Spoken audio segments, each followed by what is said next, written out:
Erin Grimm, been in Lucketts for 11 years. I'm part of the Lucketts Voice Initiative, and I'm very excited to see all of you here tonight and look forward to the wonderful discussions that we are going to have. I just want to quickly go over a few things before we jump into it. This is our agenda. So we're going to do a quick welcome, orientation, recap on the survey results, the Lucketts survey results, cover community values, and then we're going to spend the majority of our time in these breakout groups. We're probably not going to get to the rest of the agenda. We're probably going to spend the majority of our time actual workshopping, which is the focus of this entire event. If we don't get into the other things, we will probably have a follow-up workshop session next Wednesday on the 17th, same place, same time. Okay, so why are we all here tonight? Obviously, we all care about Lucketts. We care about Route 15. There's issues with 15, and we want resolutions. So we are here to generate community-driven solutions for Route 15. I do have a couple of folks who are going to be, one's going to be facilitating tonight, and the other person is going to be an engineer that's available to answer any questions that you all may have. So first I want to introduce, and Carol, I hope I get your last name right here, Carol Napolitano. She's a facilitator who, while not, she's not a Lucketts resident, she has lived in Loudon for over 50 years and has over 30 years of experience as a facilitator. So she will be hosting us tonight. So thank you, Carol. The second person I want to introduce is Ann Hennessy, who's over here. She is a retired engineer who has worked on commercial and residential land development projects in Virginia, Maryland, and West Virginia. She's worked in Loudoun County since 1985, and now she works with dogs and plays music, which is probably much better than what you were doing before. So she will be available if you have questions specific to road engineering. Just raise your hand and ask for Ann. Okay. And please, if anyone needs to use the restroom or needs water or refreshments, please just get up as you need to.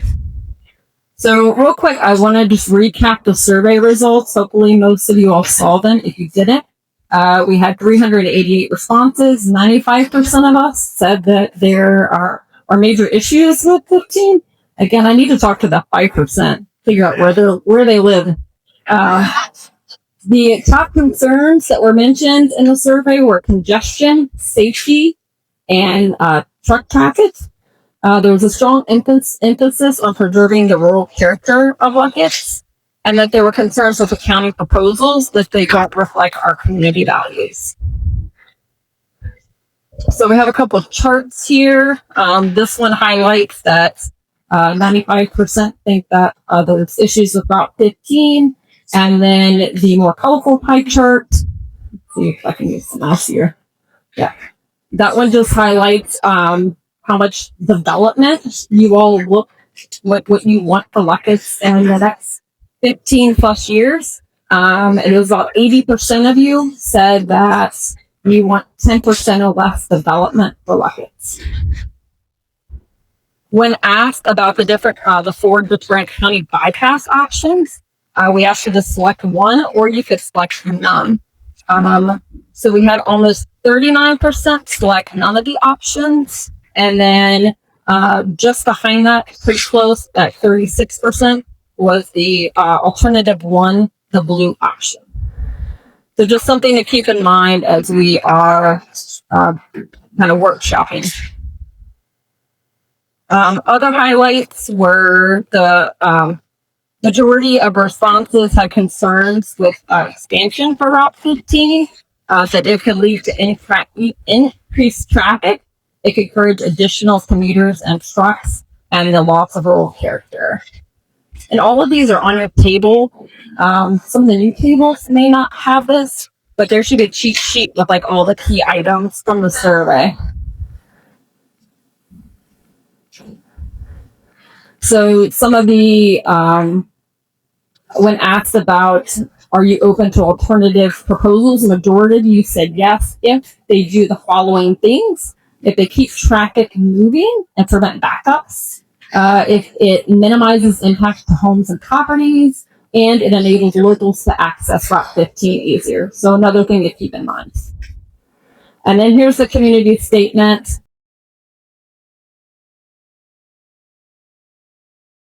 Jeff talks about using neutral language, and when we're talking about road descriptions, being very clear on what we mean. So saying road improvement, well, like what specifically is going to improve the road. So use very like specific ways to describe your thoughts and ideas. Okay, and now I'm going to hand it over to Carol about Operation Freedom. Thank you very much, Carol. Good evening, everybody. Wow, what a turnout! Congratulations for caring enough about your community to come and really think together about its future. And I want to take just a moment. I've been working with Lucketts Boys. This is an amazing team of people who are the front here this evening. I've been thinking about that word voice. And tonight is really about finding Lucketts' voice. And we know that there are many, many voices in here, and some of them are going to say very different things, offer very different perspectives, which is welcome in this meeting. Because what we want to be able to do is see where our collective voice is. And to do that, we need to have the kinds of conversations that bring in multiple perspectives and help us find common ground, help us find ways of working with multiple interests. So that's really what tonight is about. It's about finding our voice, and I'm going to use the royal we, even though I am not a Lucketts resident, but my heart is with you because I am a Loudoun County resident. Finding our voice in a way that speaks to both addressing the problems that are currently having an adverse effect on the community, but also, as Aaron said, preserving the kinds of things that you all deeply care about. Space, scenic views, peace and quiet, rural living. To do that, we're going to need to have a particular kind of conversation. And this is what I'm really going to ask you to agree to right up front. Tonight is not about a debate.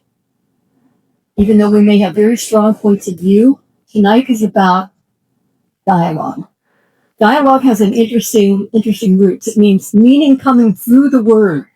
It means we don't start out being sure of ourselves. We start out by being willing to explore with other people so that we can develop a greater understanding. So before we can make good decisions, if we're trying to do that collectively, we have to be willing to do that exploration. So tonight is about listening deeply. It's about thinking together. It's about imagining, and it's about bringing the best possible solutions for this community. Yes? Everybody in? Okay, that's good. That's good. Good. So to do that, we need some operating agreements. Ways that we will be guided in our conversation tonight. The first one is we need to listen generously and first seek to understand. It's very tempting when you feel strongly about something to just be waiting for your turn to drive your point home. But again, that's not in the spirit of dialogue. So first, listen deeply, listen generously.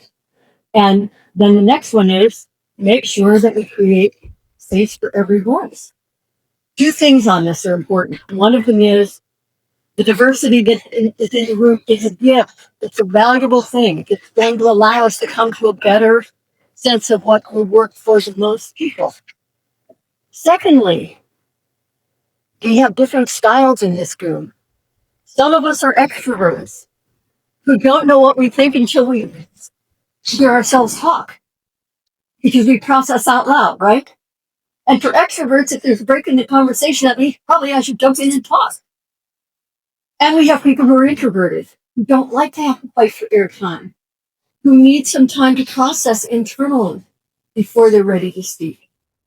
So if you're extroverted and you love the floor, hold back a little bit, make some space.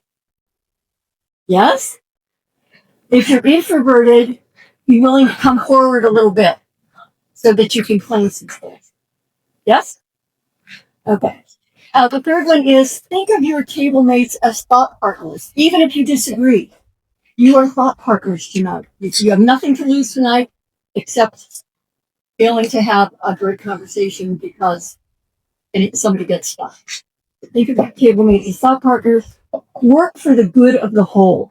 This is going to be another tough one because it's hard not to think about what's best for me, what's best for my property, what's best for where I live and how I like to operate.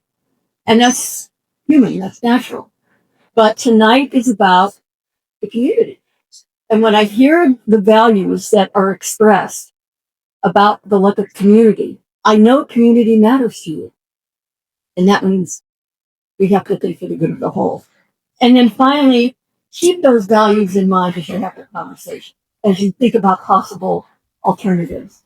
Does it speak to space, scenic views, peace and quiet, and the kind of rural living that Lucketts live in such a life?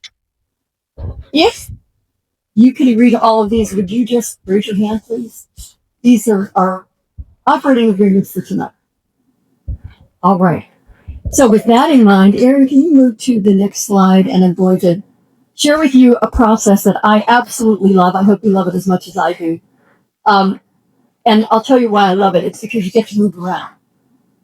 So if you don't like people at your tables, then you can't play. It's called the World Cafe. It's all over the world. It's a very, very dynamic process, and it's about creating that moving dialogue across the room so that we're cross-fertilizing ideas as we move through these rounds. We're going to have 4 rounds, and here's how they work. The first round is going to happen with the people that you are currently sitting with. I'm going to pose a question, and you're going to have about 10 minutes or so to discuss that question among yourself. At the end of that 10 minutes, I'm going to use my chime to call everybody back together. And then we're going to get people from each table to just give us the highlights. And we're going to capture those. Erin's going to be capturing them on the computer.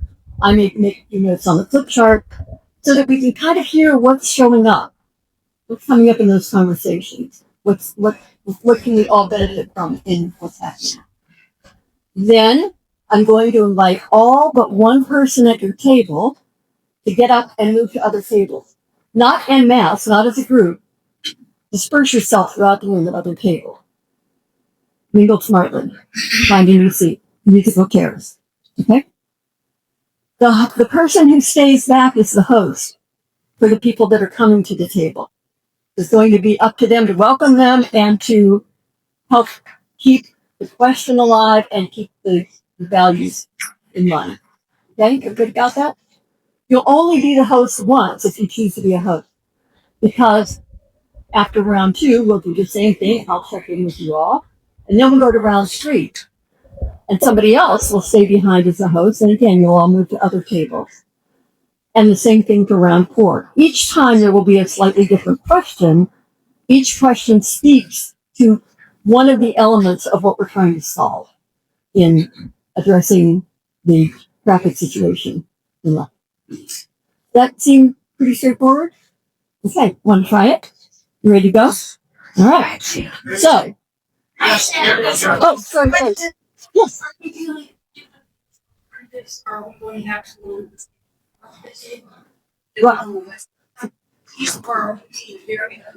We're being very open-minded, and tonight what we're going to do is we're mainly going to explore the issues. So we are not necessarily going to be planning solutions tonight. We're going to start by trying to understand.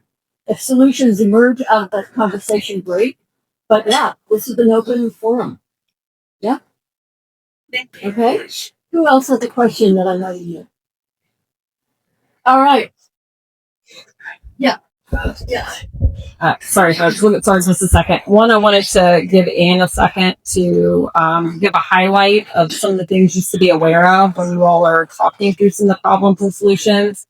I shared with her some of the results, and she's seen the bypass options the county's proposed, so she can speak to those. And then after that, I do want to just do a quick review of what's on your table to work with, what materials you have, so that everyone make sure they have what they need for the workshop. So let me give the mic to Anne real quick. Thank you very much. I just want to give some very basic information. So we're all starting from the same platform, and I will be around this evening. If you have questions, I'm happy to try to answer them. First off, what is a bypass? Because that's what we're here to talk about tonight. From a transportation standpoint, it's a roadway that avoids or bypasses something, in this case, the village, to allow through traffic to flow without interference from local traffic. It's intended to reduce congestion and improve safety. But the main purpose of the bypass is for that through traffic. It's not serving necessarily the local community. The county transportation plan identifies Route 15 as an arterial road, and that includes Route 15 through Lucketts. That's a category that's used for design purposes. It establishes the design speed that sets how all the various parameters are used in designing the new roadway that would replace what's here. The design speed's a 50-mile-an-hour design speed. That doesn't necessarily mean the posted speed is 50. It calls for coordinated and controlled access points, which means in a perfect world, no driveways, because the purpose of an arterial road is to serve through traffic. It's not intended for local use. And it calls for turn lanes at all intersections, again, to facilitate that through traffic movement.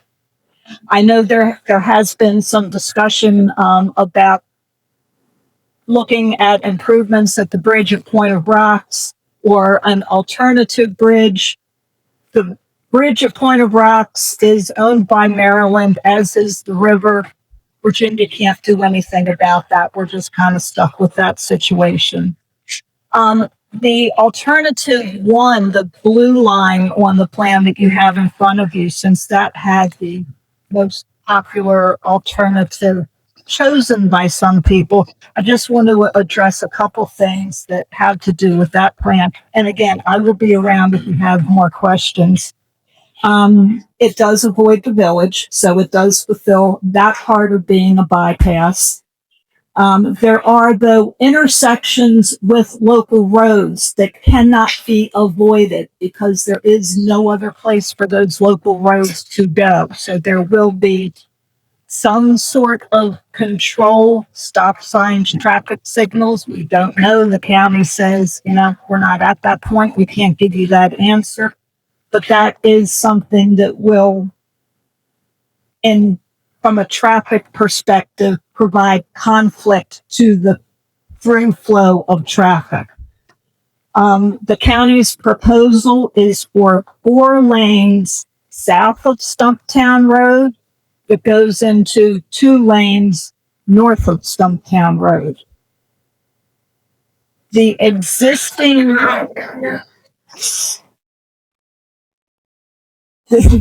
the existing right of way for New Valley Church Road, I don't have absolute information on this, but it is probably somewhere between a 30 and 50 foot right of way based on right of ways I've seen in other areas of the county. What is being called for in the proposal is a minimum 131 foot right of way. That's clear space, no trees, no nothing. The 2-lane section, I think, would have 113 foot right of way, something slightly less. And where there are turn lanes, there may be need for additional right of way. There are also floodplain crossings that would need to be addressed. Yeah. Use this lane right away. Right. On both sides. Right of way, it is basically, think of it as the property lines for the road. Yes. Okay. So you draw 131 foot wide swath. Think Route 7 going east out of Leesburg. That kind of gives you an idea of the clear space that we would be looking at. This is Route 7 eastbound out of Leesburg. I just want to speak my understanding. Look, he's supposed to 4-lane road and squeezing down one lane to 2-lane road and possibly have traffic lights. And somehow this is going to solve. That's what it says. That's what the county's saying. Okay. All right, folks. I know. Very lively discussion, and that's I'm glad you're all here. Everyone has an opinion, and I welcome the discussion, but we're going to do that in the workshops at the tables, okay? So real quickly, everyone at your table, and for the new tables, please double check that you have these items. Hopefully you have enough. You should have 2 large maps. One has the bypass options on it, and it has postal boundaries, it has crash data, it has traffic data. The other large map breaks 15 into sections from Montpresser all the way to the bridge. Okay? And then there are clear. Does everyone have clear sheets of paper? And you should have a couple of dry erase markers. This is if you wanted to sketch on top of the map about sketching the map, because eventually we will be working on solutions and putting pen to paper, but we just want to use this with the clear paper over top of the map for sketching ideas, okay? There's also, everyone please, thank you. There's also this. It's a legend, basically, so that when we are comparing ideas and talking through ideas, we're all using the same symbols on the map, okay? So if you're sketching, try to stick to these. If there's something not on there, have free reign of it. And there should be the summary, the agenda, and then the summary from the survey for everyone as well, okay? If you don't have that, raise your hand and I'll try to track it down for you. No, I'm going to give it back to her.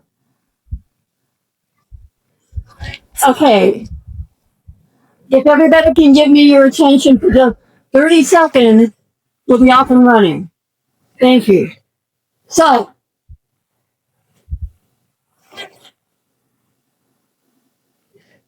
as I said, we're going to be looking in each round at a different aspect of the situation we're trying to address. And so, the first round is about this question. How might we improve delays, congestion, and traffic flow? So right now, that's what we want to look at. We're going to have other questions that will look at things like safety, for example, and access. Safety and access. But right now, we're looking specifically at delays, congestion, and traffic flow. As you're having your conversations, keep a few questions in mind.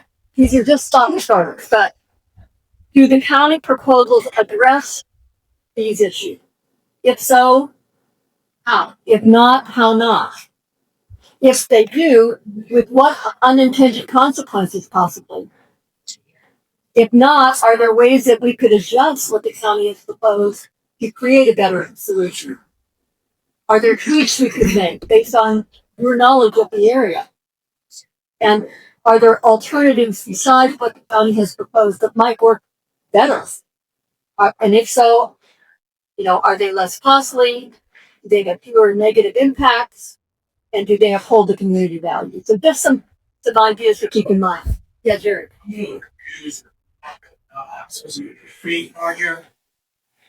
The whole Route 15 project. Yeah. Does he have the dollar? Pardon me? These have the. We don't have that information. Yes. Aaron, do you have it? Yes. Yeah. The question is about information about dollars. I don't know them off the top of my head. Let me dig them up and then share them. All right, so at this point, begin your conversation. You'll have about 10 minutes. Remember to create room, listen deeply, and have a good conversation about delays, congestion, traffic flow. I'll check in with you in 10 minutes.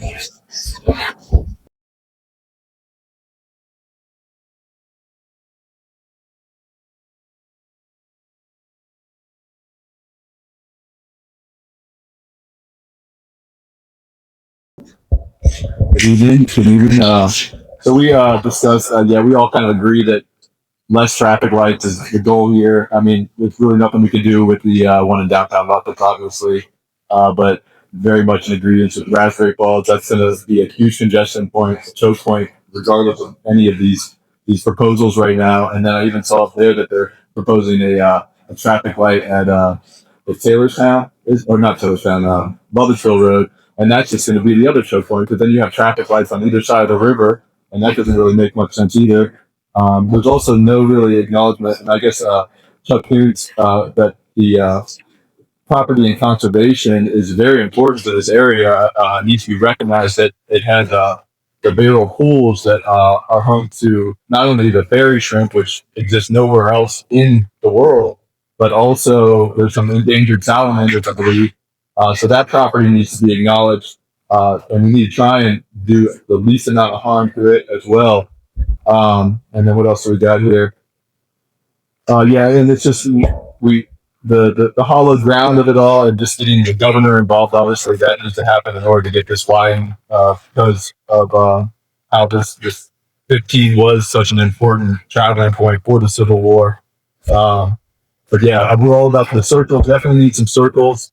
That Montessori, especially because that stop, I think we all recognize that stop sign is not a stop sign during rush hour. It's a yield, and that's how it's treated, which is a little ridiculous. And that you can see the amount of accidents that happen on that straightaway there.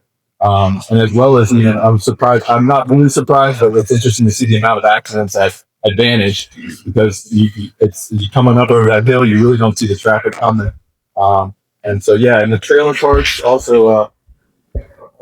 Is there something we can do? I mean, yeah, there's a lot of other alternatives that need to be addressed. Thank you.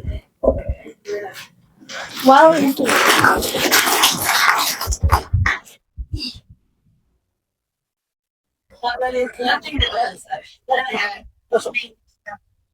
traffic circle. Another vote for traffic circle. I'm coming to this side over here.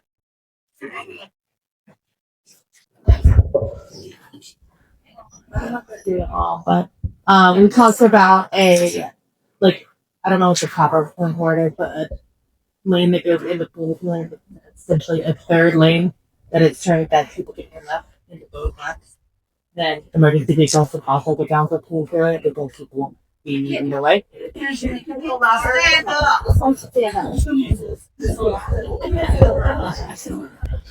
What she said was that she's proposing a turn lane going in between the north and southbound lanes. Is that what you're saying? So that would improve the flow of traffic.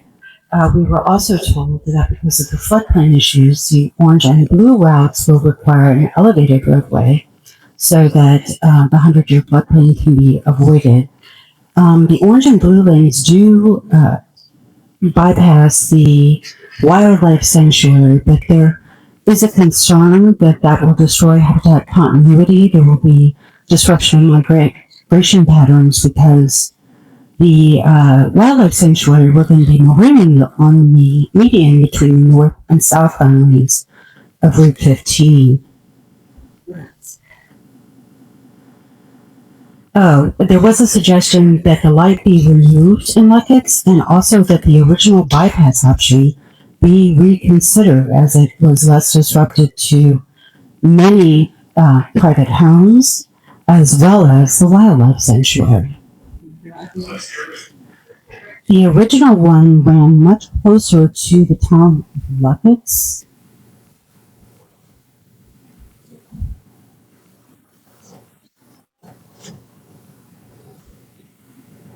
It went behind the gas station.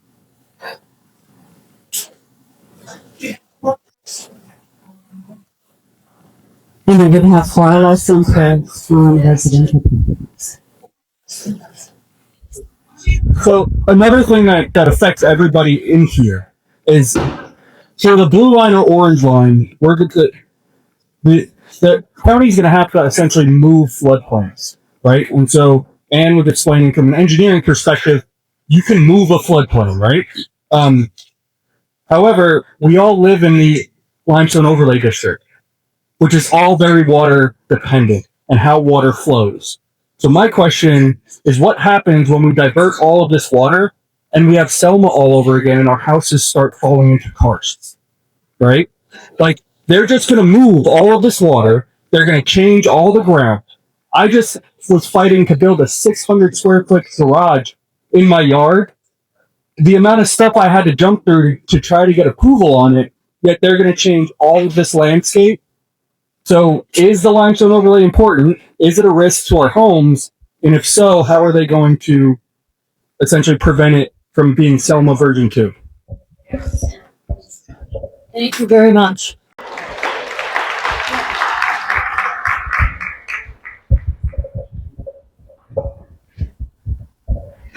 Hi, we're pro roundabout. I had another question actually.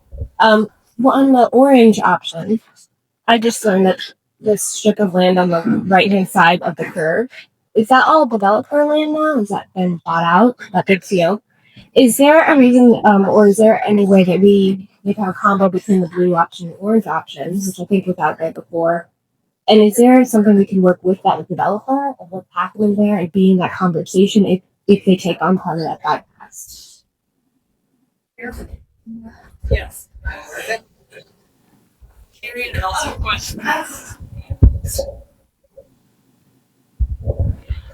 We were also told that the county supervisors are being told that the citizens support this plan. I'm just saying. So, I'm not sure who they're talking with, but apparently it's nobody really in this one. Oh, Village Green. Well, they're right here in Lucketts. That's relevant. Okay. Well, I appreciate that. Okay, so anyway, we definitely need to write the board of supervisors. Maybe if you can listen.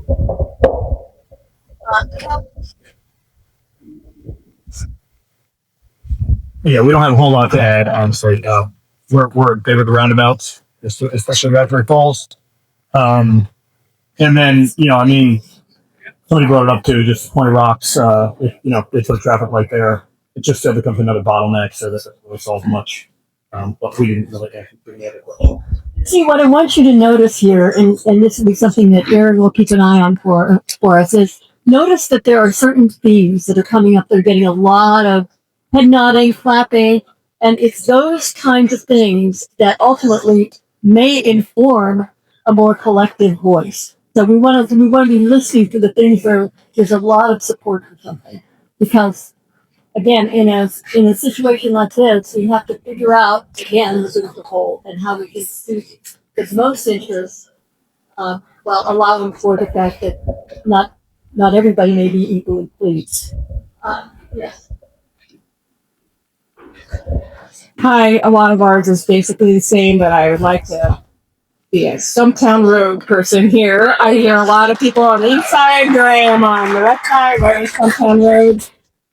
We also were fans of the roundabouts. We were concerned about when the bypass, if the bypass goes through, that people will just use a road through Lucketts as a cut through anyway. I mean, Montresor is a mess during the rush hour time. So what's going to stop people from doing that? So we were saying maybe just slow it down with a roundabout, sidewalks, trees.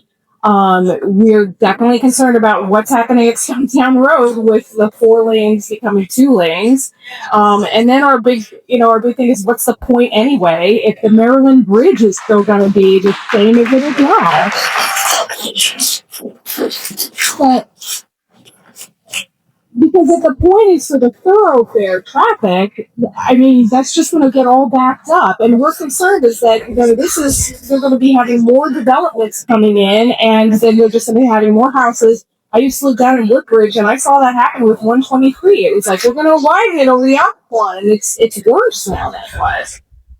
We have concerns about JK Black Oak that have already come up. And if we can have I can have a wish, it would be like, can you just redirect this towards 28? Okay. Sure.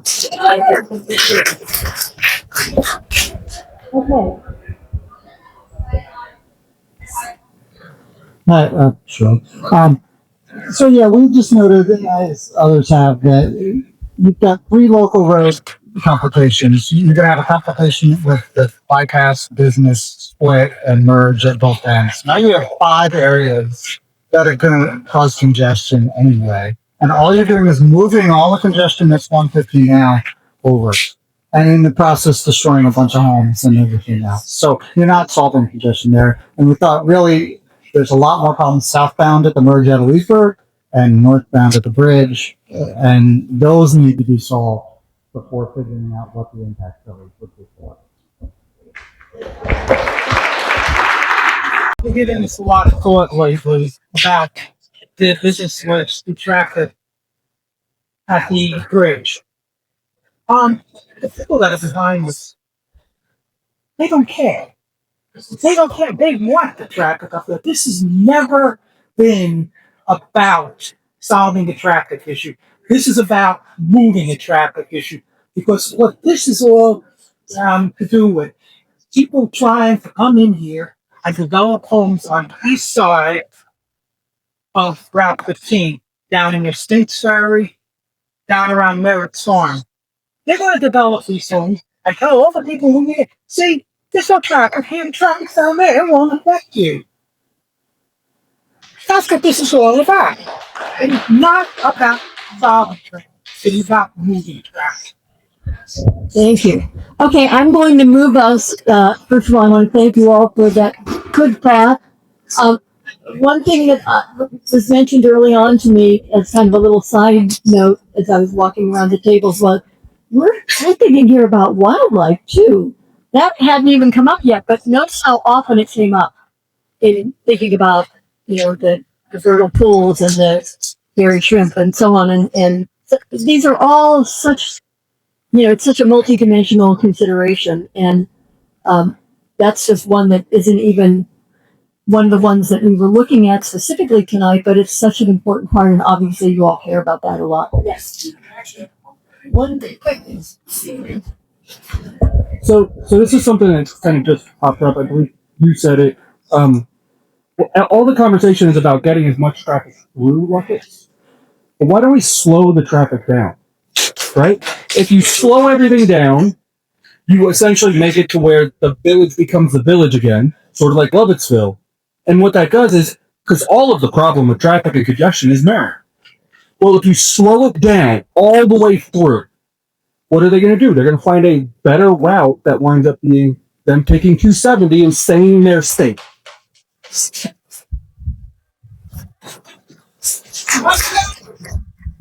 Okay. Okay. So, we're ready to move to the second. Yes. We're talking about wildlife and not, but there's also an impact to natural resources, specifically for the homes that are around this whole area, because we use wells, so our water would be impacted. It's not we're not just talking about roads. We're not talking just about visibility. It's the actual usability of our homes, even if the road were to be put together. So, complex systems that all of these various things factor into. All right, we're going to go to round 2, and I just want to remind you of what the drill is. So, one person at your table is going to agree to stay behind to be the host. And part of their job is welcome the new people, but also help knit up the conversation, because now we're going to move to another dimension of the problem, and we want to build on what happened in this first round. So that's your job when you get to a new table. So when I ask you to begin to move, can you please move efficiently to another table? Make sure one person stays behind. Go and find some new friends.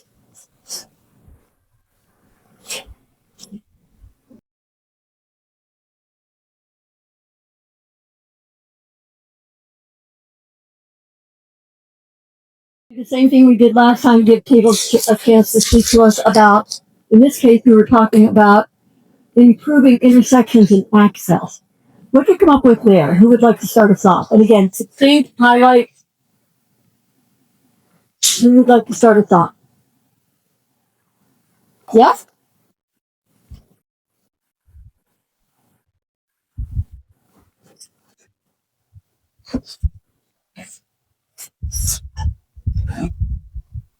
Hi. Okay, so we visited some old ground and they had a few new things. How can we improve intersections and access? That's our question. Reduce the number of intersections. That is one. Favor roundabouts over lights wherever possible. Put a traffic roundabout just north of Lucketts. Perhaps move the Lucketts store back. Lift it up and move it back and put a roundabout there. And put the yellow and green options back on the possibilities list. Thank you. Who's next? Who's next?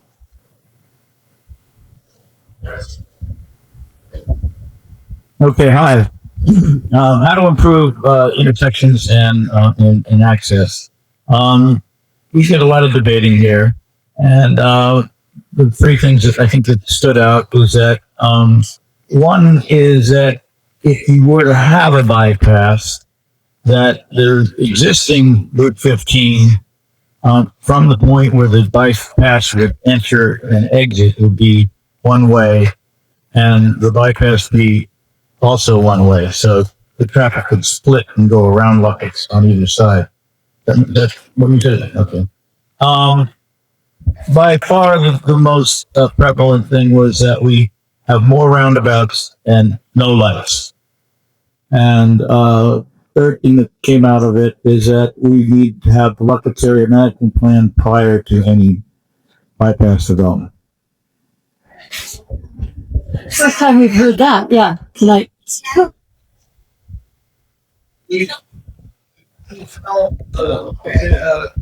Area management plan. They've been talking about that since the 80s. They're finally getting around to it. And we're on the top of the priority list, they just finished St. Louis.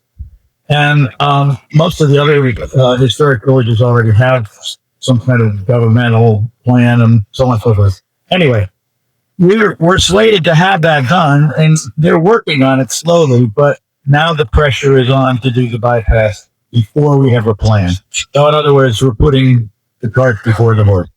And so our consensus is that we have the plan before we put a road. Who else? Yeah. One thing that we all agree on in this table, there is a death trap here. Coming off the orange one, option 2, alternative 2, and you're coming off, going northbound on this option, get on to Haverstown Road. That's a left turn. Now, admittedly, it's in one way. If anybody thinks that with the speed limit of 45, that anybody's going to be doing 45, because I think everybody here would agree that if you drive Route 15 as it now stands in non-rush hours, good luck finding anybody doing 45. If you try to do 45, you will have somebody on your tail.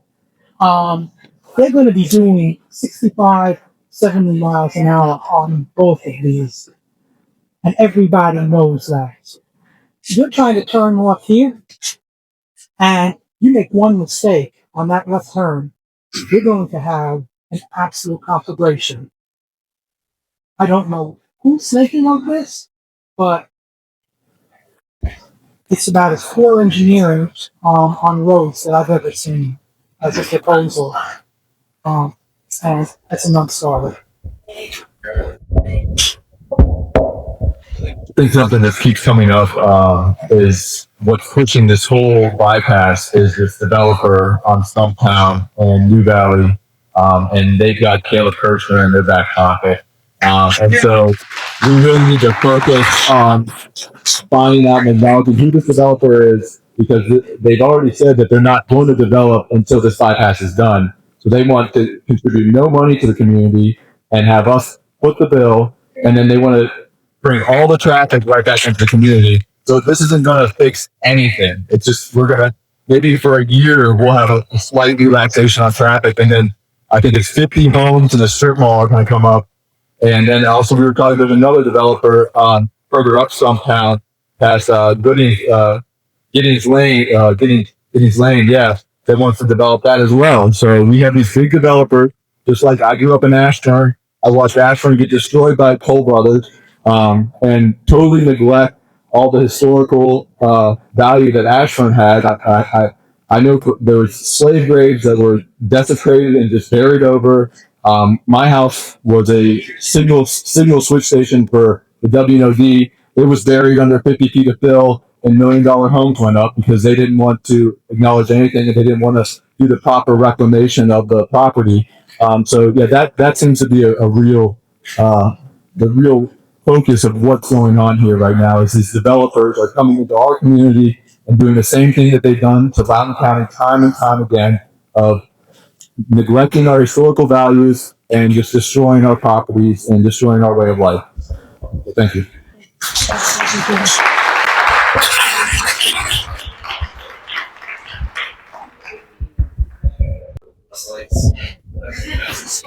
I think that everybody around our table would agree with this gentleman who's standing up there.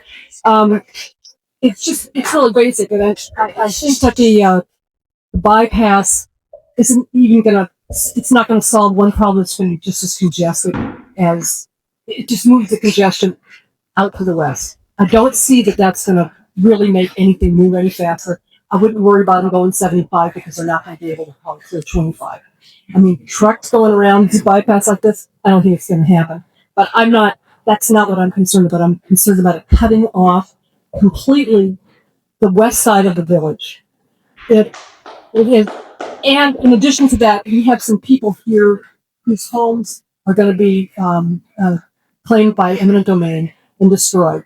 And it's unacceptable that we should be doing that kind of an expense in our community to move freight through our community and destroy it. There are other ways to do this, and I think that we need to be open to the other possible ways to get local traffic off the road so that the other traffic can go through and manage that better.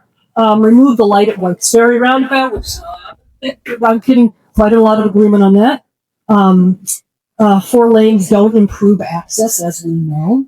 They're really, we're all scratching our heads. How are we going to get cars in our driveway out onto a 4-lane road? How do we do that? And I'm not going to stand here and say, well, I'm not a traffic engineer, so I don't think I can figure it out. It doesn't make sense. We can't do that. Concerned about the Black Oak Wildlife Sanctuary. I mean, this is a serious problem. People have worked very hard to make this a reality, to have this precious jewel in our neighborhood, and we would allow a 4-lane road without any study from any of the people from the county. Our KK Consulting hasn't provided us any evidence that this isn't going to have extremely deleterious effect on the Bose Sanctuary. And so I think we should be very concerned about that. People will say, oh, this is globally rare children. They're not. That's over there. This is a jewel, a globally rare salamander ticks. The entire ecosystem depends on the transference of those creatures into and out of Bose, and we need to be very careful about that. And again, homes that will be taken by eminent domain, serious concern. And the properties around here, large pieces of property that could be developed, back to this gentleman's concerns, on both sides. And we have invisible owners of them, and I think they're going to be enriching themselves at our expense. And another thought was to make sure that we had shoulders, that we improve the safety of the road that exists, and have shoulders.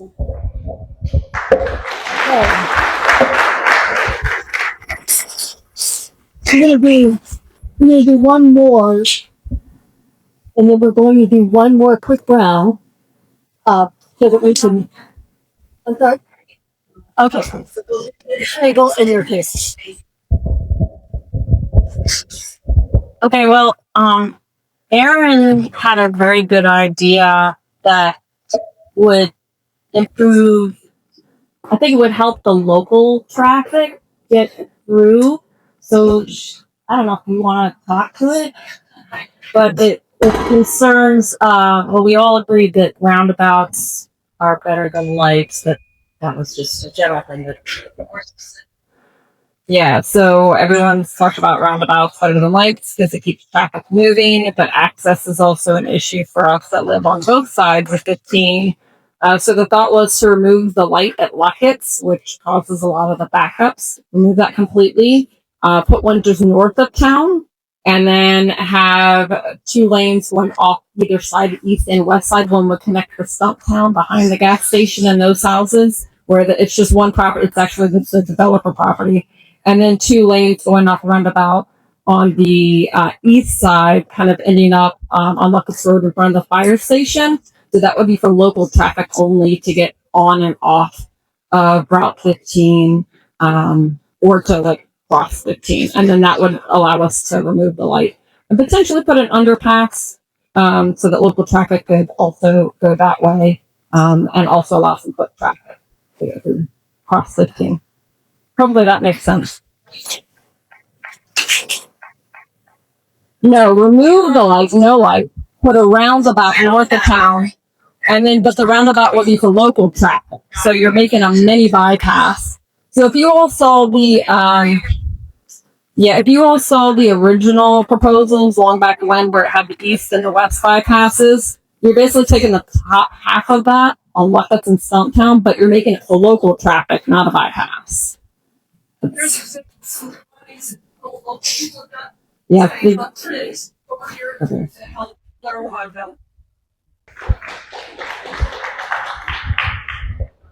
One of the things that our group came up with is that they have studied the traffic from Maryland, and they have studied the people that drive through Lucketts. We don't see much in the way of a local traffic survey, and we don't see much in the way of local use of roads.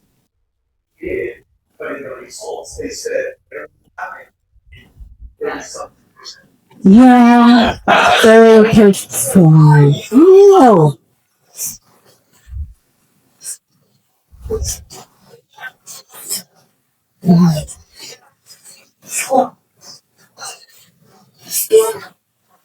Hey. I think that's only, I think that's only because it's good for people. I love it literally.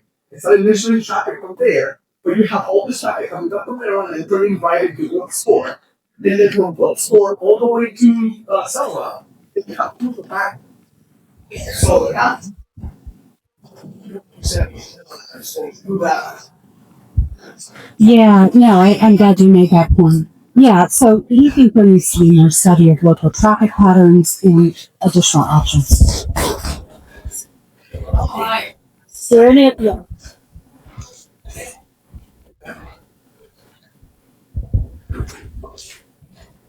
So there's no easy solution here, right? Yeah. And I actually appreciate the way you put this and try to keep us all focused and constructive. The problem is not going to go away, right? And we're going to have to find some way to deal with this. I actually appreciate people thinking about constructive ways to do that. The problem is all the traffic that's coming through from the north, right? And the problem has always been the fight between Maryland and Virginia over where the crossing of the Potomac is. Maryland says 15, Virginia's always said 28. What I don't understand is why Virginia's not sticking to its guns on that right now. And I think that our supervisors need to know that, this is actually, if they wanted to actually do something, they could put a toll booth on southbound traffic on the Virginia side of the bridge, exempt locals, and the supervisors could take 1% of the revenue and get themselves a bonus. It'd be a nice bonus. It would. I don't understand why we're not why that argument, because once they do this, it's set. There's going to be a Route 28 coming right through our community. That's exactly what's going to happen. And we could attenuate it with circles and other things, and maybe that's all that we could achieve. But there is something larger going on here that I think is important to say to our elected representatives. Great, thank you very much. Okay. I would love to put us in one more lightning round. Are you good with that? I know our time is very precious now, so Here's what I would ask. We're going to do the same thing we did before. We're going to have one person stay at the table and everybody else get up. And please move as swiftly and quietly as you can so you get settled into the next round. In the limited time that we have left, I'd like to ask you to think about two things. They're kind of co-joined here because we had hoped to have 4 rounds, but I think we can do it. We talked about traffic congestion, but now we want to talk about traffic volume. We sort of got into that conversation about all the people coming from Maryland, the commuters, and so on. So we want to look at how can we address traffic volume, and also what about safety issues? What can we do to improve safety? So again, 10 minutes, then we'll do a quick popcorn round. We won't be able to get to every table, but we'll get the very best ideas out before we call it a night. All right? Have a conversation.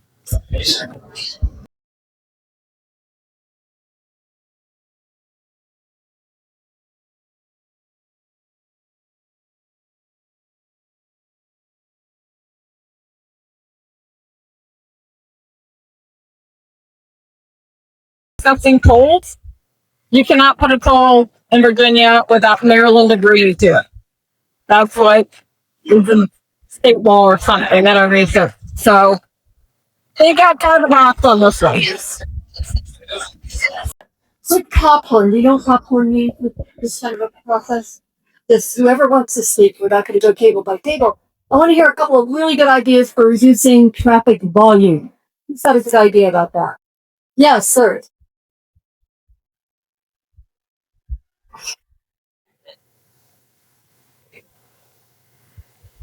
So we had a couple of ideas here. One would be to actually lower the speed limit to 35 miles an hour, which would help with safety. My guess that, it might persuade some people from going this way. Jim here had a brilliant idea, and that is just turn 15 back into a gravel road. Finish. We also had a very good idea here, which was, for example, since Montresor Road, Dan grew up on Montresor Farm, and Peter lives on Montresor Farm, is a cut through, and it actually causes a lot of accidents because people stop. I do it too, I confess. But there's an interesting idea of having it be restricted basically as a one-way, the wrong way, so that you couldn't travel south on Montresor in the morning or north in the afternoon. And that could get fed into Google Maps, and the people who are using their map apps, you'd also enforce it somehow. It might be a little inconvenient for people who live on Montresor Road, but things like that could really help. So improve the flow. So just some ideas for consideration. I personally love this idea. No, for real.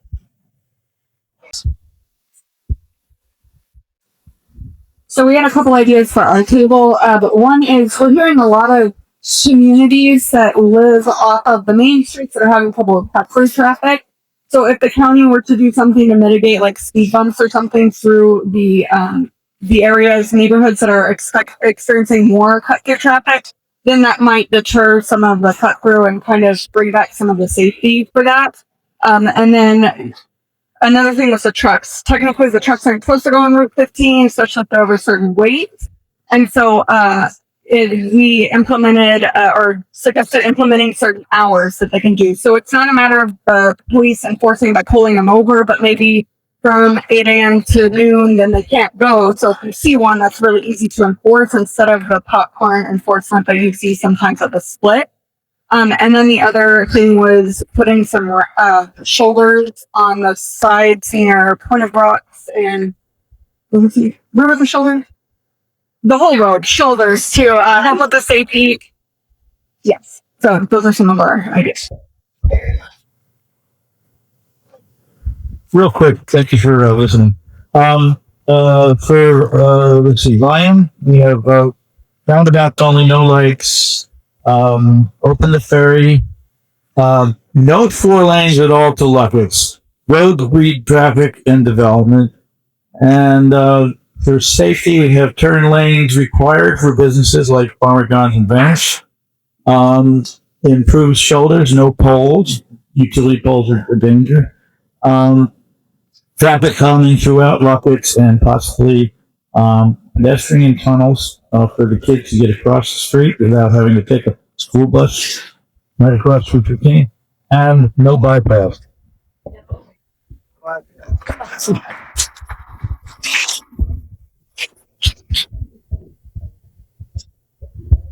For traffic flow, I think it's worth evaluating, assessing how well public transportation is serving commuters that are coming from Maryland to Virginia. If we really look at this problem, it's an affordable housing problem. The people who are working here and living in Maryland do that because Maryland is more affordable. And if Virginia is not going to create affordable housing so that we can afford to live where we work, and people from Maryland need to continue to commute, maybe we really need to have some kind of interstate discussion where we talk about how public transport, like a train that maybe goes to the Silver Line in Ashburn, would make it possible to get a lot of people off the road. How could we be making that more attractive and more affordable for people? I think that's really something worth considering. And then I'll take it. Well, obviously widening the bridge to 2 lanes or creating another bridge at a different access point would all alleviate the flow. Nice work. Okay, we are just about at time. I want to just take 1 minute, first of all, to thank you all again. I'm going to be handing back to Erin to close us out. I really want to thank you for your willingness to participate in the way that you did. What did you think of the process? How did we do? Yeah. Enjoy it? Yeah? Great. Good. Good. And not only for being willing to get up and move around and just got comfy and just got into a rhythm, that I really appreciate. But most of all, I appreciate the quality of the conversations I heard, the quality of the thought that was emergent in this room, and the quality of the ideas. I really felt like we were thought partners for each other. And I think that will give us the best hope of how we go forward. Now, again, I'm using royal we, but I feel very connected to what you're all very, very much caring about these days.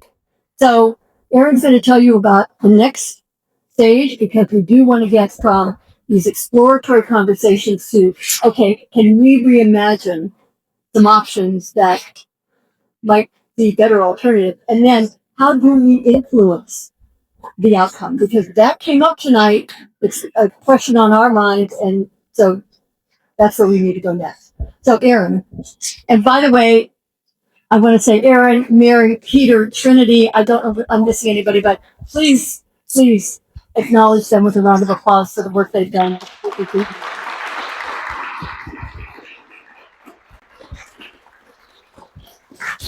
Thank you, Carol. Thank you, everyone. So just to kind of summarize everything I heard, you all want more stoplights, right? That's what I heard. Just kidding. Roundabouts. I heard lots of roundabouts. I try to capture all the concerns I heard. Definitely still a lot of concerns with the bypass, with 15. Great conversations. I do want to invite everyone here a week from today. We're going to be doing the same thing, but more focused on solutions and actually putting pen to paper on these maps so that we can come up with some proposals that we want to take to the county at their meeting on October 8th with next steps. So plan to attend, tell your neighbors. I don't think we can fit too many more people in here, but really invite as many people as you can to the table to work on those solutions. But thank you all for your time. Really appreciate it. I know everyone's busy, but thanks for coming out tonight.